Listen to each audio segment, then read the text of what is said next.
What up, world? What did you dread on the mag? You know what it is. It's coming with BT15. First deck profile on the channel, and we have to do it right with the yellow vaccine goodness. But this time we got some new cards in the mix. So in this video, we're going to go over the deck, ratios, tech, and all the good stuff. So if this is a video for you, then stick around and enjoy. If you're new to the channel, then make sure you subscribe and turn the notification bell, because I do videos on the reg. I will be doing my Ultimate Cup kind of review video, so make sure you subscribe for that, because that's going to be a serious absolute hoot. I tell you, I'm no filter. There's going to be no filter on that. There's going to be F-bombs and everything. So further ado, let's get over to the ratio. Starting off with the eggs, it is going to be the Tokomon. And Tokomon is the only 4 that we are rocking in with in this build, because before it was with the Gatomon with the jamming like the Bob Marley was juicy, but now we got other tools in the arsenal that pretty much give us a cheeky little bit of barrier, which also kind of acts like jamming, but more facilitates the game plan of what we're trying to do, and obviously to trash our security and get absolute worth from it. But Tokomon here enables us to get a bit more draw. Draw is actually really important in this rendition, just because we want to be drawing cards off us adding cards to our security, which happens quite a lot still. So Tokomon for real, standard. You can add the 5th egg, but realistically it's never really come up in terms of having 5 eggs. I never go through most of my eggs because you card drop a lot in this build. You do hard drop your level 5s quite a lot, so you don't really go through your eggs as quickly as you would think. So that concludes for the eggs, going with a solid 4. Now going with the rookies, 11. Still with the 11. 11 is working real nice in this deck, but you can boost it up to 12 if you want to. This is just the framework, guys. So a standard, it's obviously going to be your 4 Patamon. That easy 4 off. This is just too strong to not include. Obviously, we can, when we obviously push out starter main, search a security stack, evo into a level 4, vaccine traded Digimon, absolutely worth. We've got quite a plethora of vaccine level 4, so pretty easy condition to hit. And as well, you're able to trigger the gain of 1 memory there too, so you pretty much get netting at least 1 memory by doing so. So such a powerful card. Cannot see this card being removed on any form of yellow vaccine list. Then we go in with the new BT15 Salamon. This girl right now is literally an SR in rare clothing, I tell you. So start of main, if you have 3 or more security, you're able to draw the top card of your security stack. So obviously you can just claw that depending on what it is. If it's a tamer, absolute worth, because it means that you can help you kind of set up. And this, the whole deck now is about the setup. Like, we can go the distance, because before, with the kind of like the angel build with the messenger hope and so forth, you kind of relying on your security stat to essentially kind of get that tempo, whereas this version is the control. It's all about the control, enduring, and then going in for the clap back. That's what this is all build's all about. But if obviously kind of mid game you got Salamon in obviously in your raising, you push out. And if you are on 2 or fewer security, you're able to put a vaccine card, or vaccine Digimon card, into your security stack from hand, a top or bottom. So it's optional what you can do here. So that really facilitates your plays when you're going into Angemon, because when her on play or when Digivolving, you're able to trash the top or bottom, which is really good here. The fact that you've got options to either place a vital card at the bottom, meaning that, you know, if the opponent's going to be chipping at your ends, you can effectively safeguard that card in order for you to actually play off your strategy, instead of it being kind of forced on top and then the opponent pretty much chips it off and you're like, oh well, that was pointless. So Salamon is very handy in that. And then the inevitable is all turns. We love an all turns. Keyword right here is that once per turn, when a card is removed from your security stack, one of your opponent's Digimon gains minus 2 KDP for the turn. Brilliant. Absolutely brilliant. You wouldn't believe how often this pops off on either turn. So all turns winning. And then we conclude it off with the 3 Kudamon from BT13. Excellent search in order for you to get at least a yellow Digimon and also then a yellow Tamer. Very vital into the strats. Obviously, if you do want to increase this whole rookie ratio to a solid 12. I think running some form of Floodgate, which is going to stop card by card effects, so effectively Pillarmon, is definitely a good go-to, because there is a lot of decks that kind of spawn out based on that, like Laviamon X. It's definitely going to be a bit of a menace come BT15, so definitely might be good there. But the reason why I've not actually included it in this particular list is because it actually disrupts what we're trying to do. But obviously, if you do want to include it in, you know, if you play it at the end of the turn, or do your main turn and obviously then slap a Pillarmon down, you have the option to effectively either on top of it and then you're cooking on gas again. So it's not like you just like play it out and you're like, oh great, my whole strategy's crumbled. You can literally turn it off if needs be. So that concludes for the rookies, a solid 11. So going on to the champions. Champions play a massive part in this deck, you would not believe. So we start off with the Angemon BT13 Secret. This becomes amazing in BT15, because what you can do obviously with your top end, which you're going to be spawning out your Angemon with Rush, this card works as just overall removal, getting rid of virus types, also then just swinging into security. If it dies, you recover one. It's just great to restabilize whilst being aggressive. This is where this card is going to see some massive value, and I wouldn't be surprised if suddenly people start buying this, because it is just so good, you would not believe. Inheritable as well, once again, if it's deleted, place a yellow card with vaccine and its traits in the security stack. Boom, winning. Absolutely glorious. Obviously, if you trigger it's when attacking, that you can either DP minus by 5,000 DP, or basically if the opponent's got a virus type, you can essentially just put that at the bottom of security. The check doesn't actually go through, so make sure that you don't go, oh yeah, I'm going to check that and then get the minus 5k DP. That does not happen. And it's either or.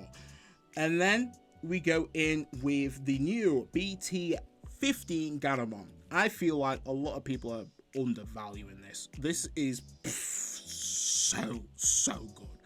The reason why is, one, if it's basically trash from security, you get to play it. Winning. Absolutely winning right there. Also, it has barrier, which works in your favor, because you can swing in and you can just, depending on how you stacked your security, you can build out pretty wide in this deck. On top of that, all turns. Once again, we love on all turns. Is that if a card is trash from security, gain a memory. And that right there is crazy how that can work, because realistically, depending on your board state, if you have like 3 Digimon, and obviously there's 2 of them are champion and so forth, and your opponent swings, you blast Evo into a an Angewomon Ace, and then from there, obviously you trigger that, you're able to trash a security. Depending on what you've trashed, this is where this will then trigger. You gain the memory because it is all turns. There's a possibility that you can basically steal turn. The memory gain in this deck is crazy. Also inheritable, barrier. So barrier, I'm starting to value a lot, because it means that it gives you that bit of protection when you are swinging in. But because this deck is basically more the carry kind of trashing security and getting the actual value off it, it actually works in your favor quite a bit, and a lot of effects obviously then proc off by something being trashed. So you're not really frightened to kind of swing in. Also as well, the opponent can't necessarily kill you by attacking into you, because if they swing into you and you're just like, yeah, I'll just barrier, and and you can't be deleted by battle, obviously you trash the security. Depending on what that security is, you know, you could absolutely gain the worth of you summoning out another body, or triggering Revelation of Light, I think it's called, which is once again going to be adding some nice minus DP across the board. So Gatomon, amazing, like really good card. Then we round off with the Wizardmon BT15. So Wizardmon is also quite an interesting card. Granted, it is not vaccine. That's the bit of the kicker out there. Not vaccine, no inheritable, just cost 3 to Evo into it. So this is really a bit of a flex spot of what you can do with this. Obviously, you can go in with the Pokemon if you want a bit of turbo aggression, go with the full maximum vaccine line if needs be, which always works. Rapidmon, also another contender, but the issue with Rapidmon is that we don't run Messenger Hope in this. So you are running that for 4, and it's pretty brutal running into 4. Obviously, you're getting that nice little board clear if needs be, but 4 is hard. But this right here is rather interesting because it is a blocker, so that's kind of nice. We've got a bit of defense, glorious. 5-drop, A-OK, because we do have a lot of teams that can actually reduce this by a fair bit. And depending on how you've stacked your security, you can pretty much play this down for 3, if not 2. It really does depend on what your setup is. But let's read it out. So on play or when on deletion, which is 2 key things here. So it is a bit of a bomb of how it goes. By trashing the top card of your security stack, one of your opponent gets minus 6,000 DP to the end of their turn. Huge, absolutely huge, because it means that you can pretty much turn one of their big boss Digimon down by a fair bit. Also, if you tag that up with Revelations, you can really get some good value here, because you can throw down Revelations, and if this is in security, you can then play this out. You resolve Revelations effect to put Revelations back on top of your security, then trigger its on play to then trash the Revelations, which then Revelations will then trigger its security effect, giving a blanket minus 5,000 DP. So effectively, you've got one stack with minus 11, and then pretty much the rest of them, if they've gone wide, you've pretty much obliterated their board. So it's an amazing kill card here in order for you to kind of re-establish board.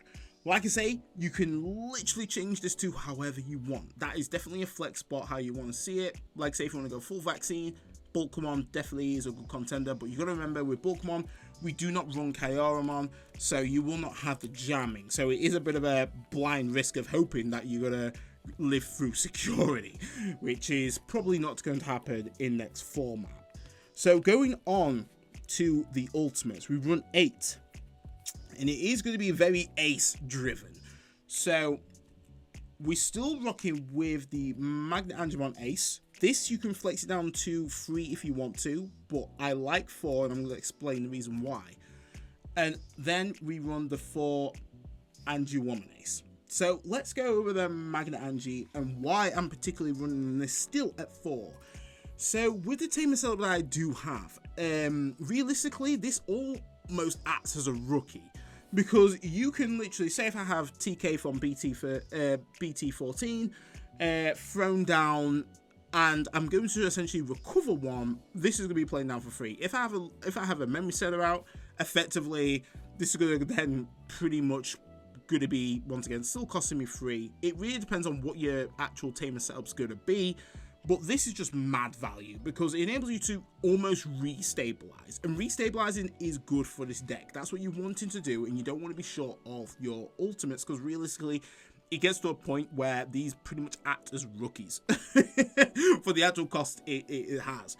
As well, it's also good for that nice little bit of board control there too, depending on early game. You know, you could be deleting up to 6Ks, or late game, if you're kind of around about the pivot of free security, realistically you're going to be then popping like 3 to 4Ks, depending on, you know, what the security stack is saying. But overall, very solid early game because it means that you can climb up to your Mega pretty quickly. And once you get to your Mega really fast, this is where this deck really pops off. And obviously I'll explain the Mega ratio shortly. So, do like the MagnaAnge. You can lower it down if you want to, but realistically, I do value having this as security because it is 8k DP Digimon there too, so you want to keep your security nice and spicy because you are trashing a lot, and then you are DP reducing, but there's no point you DP reducing and they can still then do the checks. Like, you want to DP reduce, and then you want them to die next check. So just having a nice 8k body insecurity can be quite nice if you've obviously blast evoed into one of these type of Digimon. Then let's go over to Angemon Ace. Very strong card here. Menace if left on the field. It is a 4 drop there as well. It is 7,000 DP, so slightly lower than MagnaAngemon. But the thing that's really good with this is, once again, it facilitates on the trashing of security, which is nice. So with this deck, you can kind of stack your security however you want. But the good thing about Angewomon is the fact that when on play or when digivolving, she can trash the top or bottom card of the security, which is very handy for us in order for us to essentially either play our Gatomons if we happen to play it out of TK, because obviously TK on play will remove the top card, bring it to hand, and then you're able to tuck a vaccine card at the bottom of security, which then lines this up pretty beautifully in order for you to kind of execute that whiteboard gain right there. And then if you are at 3 or fewer security, you're able to then recover 1. And this, once again, is all turns. So if the opponent does not get rid of this Digimon, they're gonna have to put in that extra work. Like, you can't just keep chipping in in that sense. They are gonna have to put in that extra work.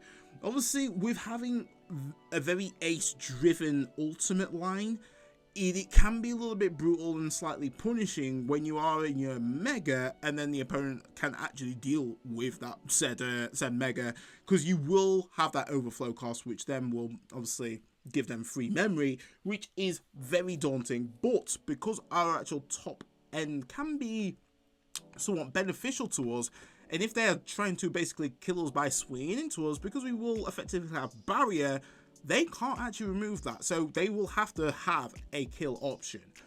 Obviously, in this current format, we are going to be suffering with Leviamon X, and Leviamon X is going to be a menace. That whole deck is going to be a menace because they do have outs to this build. So I'm not saying this build is impenetrable by any stretch, but the other ones, I think it might be pretty solid in terms of stopping what they're going to be doing, and this spread just works quite nicely. When you have the Tamer set up, it is crazy what this deck can be doing, and especially the mad value of just playing an ultimate and just jumping into a mega pretty nicely is the absolute worth.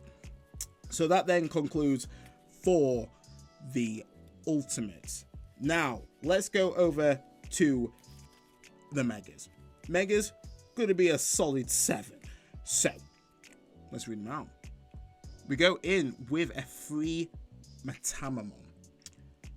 This card is coming in, boys. I tell you, this card is good. It is so good in this build because you just gain so much. This is the card that gives you that acceleration and also gives you that board presence.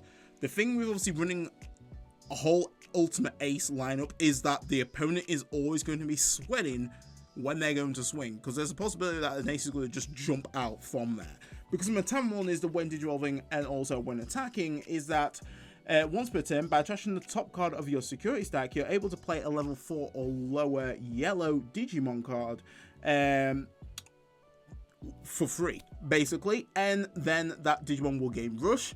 Also, all turns, we love on all turns, all yellow Digimon gain barrier, banging, and then opponent's turn, all your opponent's Digimon with levels greater than or equal to the total cards in both security stack gain minus security 2.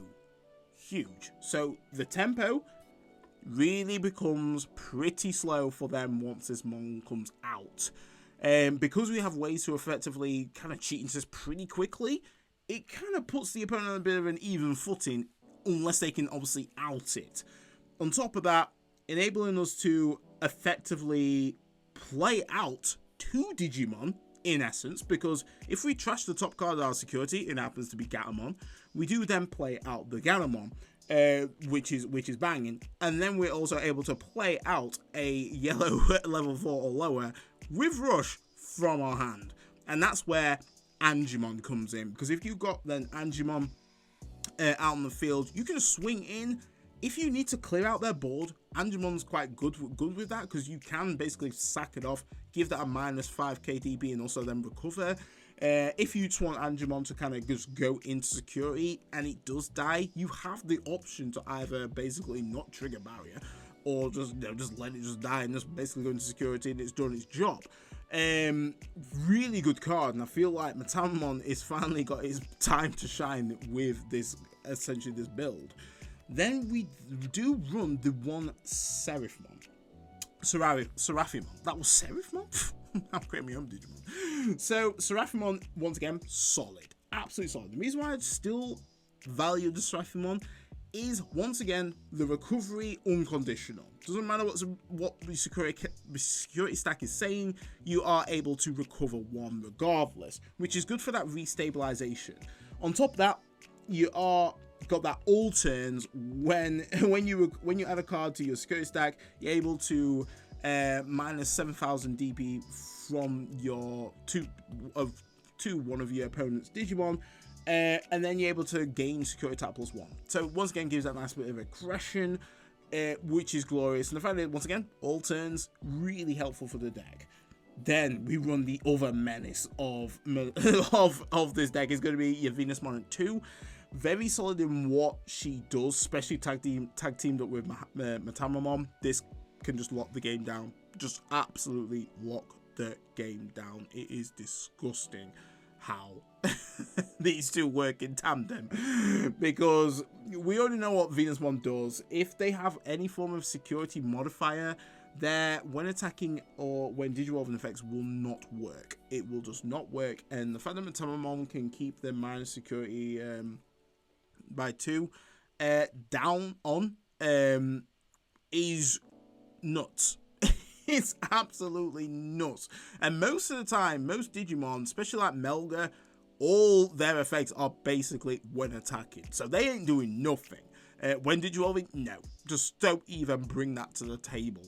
So these two out at the same time, disgusting, absolutely disgusting. They better run an option in order to take these out. It is crazy. And then the fact that then, obviously, if that's these two alive, you can't even swing into Venusmon, and then you will always have barrier. So you're just laughing at that point. You're eating pretty comfortable. And then to top it off, you just finish it up with the nice ShineGreymon rune mode, which can just once again wall the opponent from doing anything, because when Digivolving and also on deletion is that you're able to the end of the opponent's turn, all of the Digimon gain minus 5,000 DP. If you manage to basically evo into this and also then swing and delete, that's 10,000 DP. They just ain't doing nothing. It's like the ultimate wall out. And then constantly, if they can't get over the 5,000 threshold in raising, they just can't do anything. So once again, this whole top spread, very nice. Some changes that I probably would do or need to actually test is not actually run Seraphimon and maybe run another card in the build, but I do like this spread because you do trash a lot, and because you're not really going into your security with that knowledge compared to when you're running like TK, you can't really necessarily see what's in your security stack unless you do play Revelations. But sometimes, if you've not got the right Tamer setup, you just can't just throw down the Revelations and just kind of hope for the best, because then it's just not as effective as if you did have carry down and able to do your stuff. But that concludes there for the Megas. Solid 7. Going to the options, we keep it nice and clean, baby, but some things you're probably going to be thinking, oh, okay, this is spicy. So we're going with the 3 Revelations of Light. Very strong card of what this does, very universal, really good control card for, especially for go wide decks, because let's just kind of read out the security effect, because the security effect is where it's going to be doing quite a bit, as well as also the main. So if it was trashed from your security stack, you were able to essentially trigger its security effect, which is security effect is that all, being the key thing here, all of your opponent's Digimon and security Digimon get minus 5,000 DP to the end of your turn, which is quite strong right there. It means that you can freely swing in into the opponent's security, because minus 5,000 is a lot of DP to minus off the opponent's security. So the fact that you can trigger this off if you just trashing it from your security is pretty huge. Go wide decks will not love this. That would have been amazing at the Ultimate Cup that I've just recently been in, but it was BT14 format. But its main is search your security stack, full stop. You may play one yellow or lower Digimon card amongst them without paying the cost. So the key thing here is that it doesn't have to be a vaccine. It's just basically the main thing that is yellow. Then shuffle your security stack, another full stop. If you have a Tamer with Kari Kamiya in its name, place this card atop of your security stack. So basically you're setting a bomb for the opponent, or you are setting up an opportunity to trash the card in order to trigger its security effect. Very strong card. Do not play with this card right here. This card mean business. You could bump it up to 4 if need be. Currently, I am sitting at a comfortable 2. Still waiting for my 2 pre-releases to come through the post to standard. You know, I'm full dripping this out. But 3 is working very, very nice. And then we run 2 yellow memory boosts. So you're probably thinking where the training's at. Training's always good to go. It's not that common that you actually kind of evo into your top of your line, which is quite crazy, because you know the kind of the Seraphi build is that you are kind of using that to kind of evo up for cheap and so forth. Not necessarily in the Kari version. The thing that you try to do is almost just kind of cheat your way into throw your level 5 down, then go into your level 6 if needs be, because that's where you do kind of get your advantage. Like Mitamamon just gives you that nice board presence advantage, as well as facilitating the actual trashing of security in order for you to kind of line up your level 4s and then trigger some possible ace plays if needs be. The thing that's really good with yellow memory boost is that, you know, that dig is actually quite vital. Sometimes you just need to kind of dig out maybe some kind of top end Digimon, or give you enough memory to then effectively play out your ultimate, restabilize, get your recovery on, get your board control on. It really is quite helpful. And I think, like, if I wanted to kind of adjust the ratios, possibly I could actually remove Seraphimon and get another yellow memory boost if needs be. So this actually has been very helpful in regards to just giving me that momentum to kind of come back, because once again it is a control variant, more the kind of long game grind down, but it can go very fast very quickly by going quite wide. So that then concludes for the options. Solid 5. Going on with the Tamers. Tamers, this is spicy. It's quite a lot of Tamers up in here. So we go in with the 2 BT8 Kari Kamiya. So this is going to be your memory setter. There is obviously that kind of option that you can bump up to 3 if you want to. I do have another one coming through the post, so obviously I will test it, but 2 seems to be working quite nicely. Is a memory setter, and then your turn, when a card is added to your security, suspend this Tamer and gain a memory. So really works quite well with what we're doing. 9 times out of 10 you are going to be recovering. Mid game, when you're at that sweet spot at 3 or 4 security, effectively this is going to be always pretty much used right there. And then obviously to complement the actual Kari Kamiya is then going to be your BT4 Kari Kamiya at 3. The thing I love about this, it's a common trend, is going to be the all turns. When a card is removed from your security stack, you may suspend this Tamer and gain a memory. So there's possible stealing turn shenanigans comboed up obviously with the Gatomon. Very devastating right here, and can limit what the opponent's going to do to just bring it back to your turn and leave that ass hanging. Very strong. It is important obviously with having this Tamer out. It means that your Revelation of Light can be live and ensuring that you can stack on top of your security. So it is nice obviously having quite a lot of Kari Kamiya Tamers out.